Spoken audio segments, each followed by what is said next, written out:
Praise the lord. యేసుక్రీస్తు ప్రభువారి ఘనమైన నామములో అందరికీ ఈ నూతన దినపు శుభాలు. యేసుక్రీస్తు ప్రభువారిని నమ్ముకున్న కొత్తల్లో, విశ్వాస జీవితం ప్రారంభించిన కొత్తల్లో ప్రతి విశ్వాసి కూడా వాక్యములో, ప్రార్థనలో ఎంతో ఆసక్తిగా ఉంటూ మరి వారి జీవితాన్ని అంతము వరకు ఇదే నమ్మకత్వంతో ఉండాలి అని కోరుకుంటారు ఎవరైనా.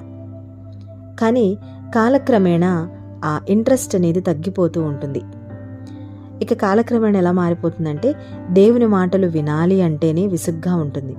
చర్చికి వెళ్తారు కానీ నిద్రపోతూ ఉంటారు. బైబిల్ చదవాలని తెలుస్తారు కానీ నిద్ర వస్తుందనో, విసుగొస్తుందనో మూసేస్తారు. ఎవరితో అయినా సరే ఈ లోక విషయాలు మాట్లాడమనండి, గంటలు గంటలు మాట్లాడతారు. కానీ వాక్యం చెప్తే మాత్రం కసురుకుంటూ ఉంటారు.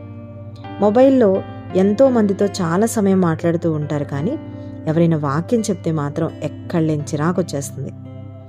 అన్నిటికీ సమయం ఉంటుంది, అన్నిటికీ ఆసక్తి ఉంటుంది. కానీ దేవుని వాక్యం చదవడానికి లేదా వినడానికి మాత్రం సమయమే ఉండదు, ఆసక్తి అంతకన్నా ఉండదు. కొంతమంది కొత్త కొత్త వంటకాలు నేర్చుకుంటూ ఉంటారు. యూట్యూబ్లో చూసి నేర్చుకొని మరి ఇంట్లో ట్రై చేస్తూ ఉంటారు. ఇంట్రెస్ట్ అన్నమాట వాళ్ళకి.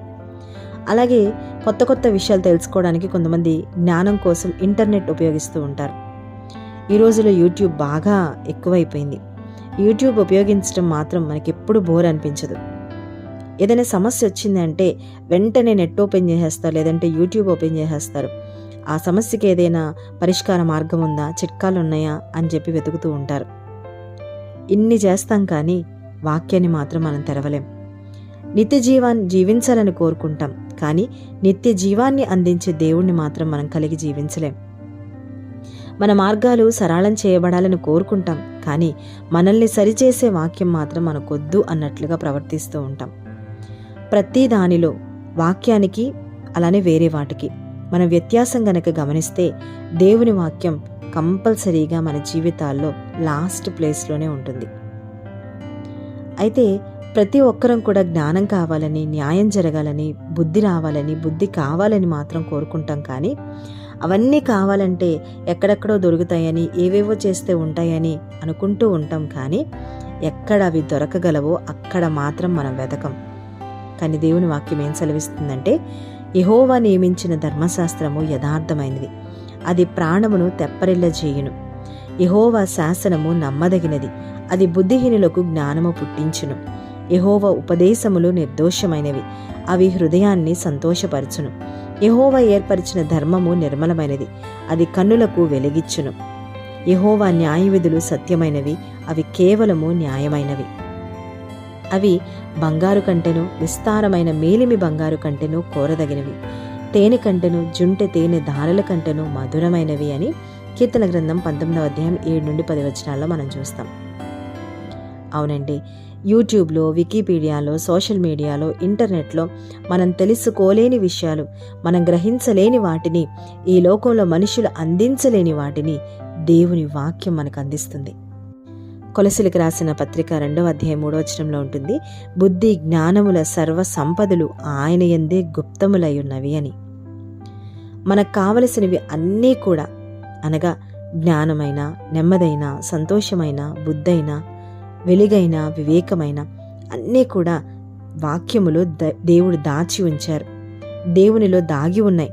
కానీ నిజానికి మనందరం కూడా బంగారు గని వంటి దేవుని విడిచిపెట్టి మట్టి నేలలో బంగారాన్ని వెదికే వారిలాగా ఉన్నాం. ప్రియ సహోదరి, సహోదరుడా, జీవము గల దేవుని వెతుకుతున్నావా, లేక జీవము లేని వాటిల్లో బుద్ధి జ్ఞానముల సర్వసంపదలను వెతుకుతున్నావా? ఒకసారి ఆలోచిద్దాం. మనల్ని మనం పరీక్షించుకుందాం, సరిచేసుకుందాం. విలువలేని వాటి కోసం విలువైన వాటిని ఎప్పుడు కూడా విడిచిపెట్టద్దు. కొన్నిసార్లు మన జీవితంలో అనుభవించే ఉంటాం కదా, ఇది విలువ అని దేనికైతే మనం విలువిస్తామో అవే మనల్ని వదిలి వెళ్ళిపోతూ ఉంటాయి. ఎందుకు అంటే నీ విలువ వాటికి అర్థం కాలేదు అని అర్థం చేసుకోవాలి. కాబట్టి మనకి విలువిచ్చే దానికోసం మనం విలువివ్వాలి. మనకి ఏదైతే ఒక స్థానం ఇచ్చి మనల్ని అభివృద్ధి చేయాలని చూస్తుందో ఆ ప్రేమను మనం అర్థం చేసుకోవాలి.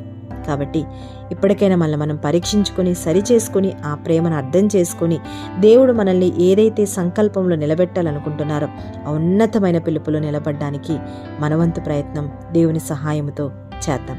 అట్టి కృప దేవుడు మనందరికీ అనుగ్రహించునుగాక. ప్రార్థన. పరిశుద్ధుడా గొప్ప తండ్రి, మీకు వందనాలు. దేవా, మీరిచ్చిన మరొక నూతన దినానికే వందనాలు.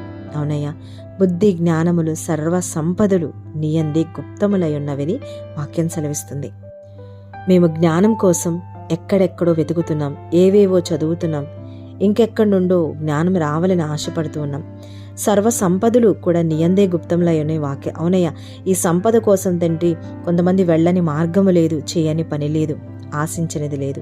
నిజమే దేవా, ఇవన్నీ కేవలం నీలో ఉన్నాయని ప్రభా మాకు అర్థమవుతుంది. కానీ చాలాసార్లు మేము ఏదైతే విలువగా చూడాలో దానికి విలువ ఇవ్వకుండా, చాలాసార్లు ప్రభా దాన్ని గ్రహించకుండా రకరకాల మార్గాల్లో తిరుగుతూ అలసిపోయి ప్రభా అయ్యా, కొన్నిసార్లు తండ్రి మా బ్రతుకులో మాకే విసుగొచ్చే పరిస్థితిలోకి వచ్చేస్తూ ఉన్నాం. తండ్రి, మనకి క్షమించండి. మాకు అర్థమవుతుంది, ఎందుకు అంటే మేము విలువ ఇవ్వాల్సిన వాటికి విలువ ఇవ్వలేదని మాకు అర్థమవుతుంది. దేవా, నీ వాక్యములు సర్వము నీ అందు గుప్తములై ఉన్నవన్నీ ఉంది కనుక, సమస్తము నీ దగ్గర దొరుకుతుంది గనక, ఏది జ్ఞానాన్ని ఇస్తుందో దాన్ని అర్థం చేసుకునే కృప మీ ఆత్మశక్తి ద్వారా మాకు దయచేయండి. ఇక్కడ నుండి మేము దేని మీద ఆధారపడాలో, దేన్ని వెతకాలో, దేన్ని పట్టుకోవాలో, దేంతో సహవాసం చేయాలో తండ్రి, ఈ సమస్తము కూడా తండ్రి దేవ మీరే మాకు జ్ఞానాన్ని దయచేసి ముందుకు నడిపించమని వేడుకుంటున్నాం. కల్వరులో మీరు చూపిన ప్రేమను అర్థం చేసుకునే కృపను దయచేయండి.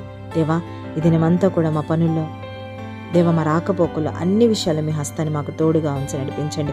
ఈ ప్రార్థనలో ఏకీభవిస్తున్న ప్రతి కుటుంబాన్ని జ్ఞాపకం చేసుకోండి, ప్రతి కుటుంబాన్ని దీవించండి, ఆశీర్వదించండి. ఎందుకు అంటే జ్ఞానముతో దేవ బుద్ధితో కుటుంబాలను కట్టబడడానికి సహాయం చేయండి. అయ్యా, బలహీనలుగా ఉన్నవాటి బలపరచండి, అనారోగ్యాలుగా ఉన్నవారిని ప్రభ మిట్టి స్వస్థపరిచి సాక్షులుగా మమ్మల్ని అందరినీ కూడా నిలబెట్టుకోమని యేసుక్రీస్తు ప్రభు వారి ఘనమైన నామంలో అడిగి వేడుకొని ప్రార్థించి పొందుకుని ఉన్నాము తండ్రి. ఆమేన్.